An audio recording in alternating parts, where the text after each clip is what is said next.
everyone. So my name is Autumn Bannister, and today I am reviewing a picture book called The Rabbit Listened by Corey Doerfeld. This is the book. This picture book is best suited for preschool through about second grade. And even though it's written for younger children, I think it's a story that people of all ages can relate to because of its message about emotions and supporting others. The story itself follows a child named Taylor who builds something that she is very, very proud of, and unfortunately, it all falls apart. After that, there are several different animals that come along, and each one has a different idea of what Taylor should do and how she should fix things. One wants to show her how to do it. Another one wants to fix the problem. Another one wants to laugh. Another one wants to yell or scream. And another wants to forget about it. Instead of helping, they kind of just try and tell Taylor how she should feel. But finally, the rabbit simply comes and sits beside Taylor and listens. Without saying very much, the rabbit gives Taylor the space that she needs to feel every big emotion that she's feeling before she moves forward. I really like this message behind this book because it teaches children that they don't always need someone else to solve their problems. Sometimes they just need someone to sit and listen to them. It's such an important message for young children to learn and hear because they're still learning how to manage those big emotions. The writing is very simple and it's very easy for young readers to follow, but it still has a very powerful message.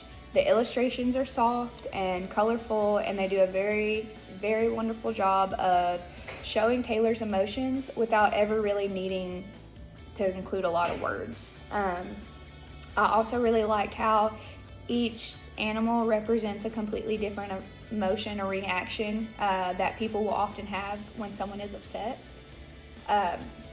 This book has always meant a lot to me personally. I read it my very first year in my pre-K classroom when I was teaching, and I was also pregnant at the time with my very first daughter.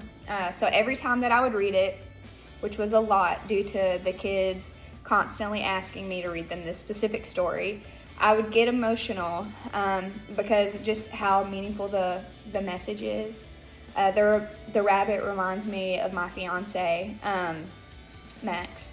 Before we ever had Addison, when we first got together, he was always someone who listened and supported me without immediately trying to fix everything. He let me work through my big feelings and my emotions on my own, at my own pace, without pressuring me to fix anything or change any of them. So this story, it's very special to me for that reason alone. If I had to pick my favorite part, it would be the moment that the rabbit simply just sits quietly beside Taylor. It shows that just being present for someone is usually far more helpful than showing up and offering all the right answers. Overall, I would absolutely, definitely recommend The Rabbit Listened for any elementary classroom or at-home library. It opens the door for conversations about kindness and empathy and patience, emotional regulation, and just how to be a good friend.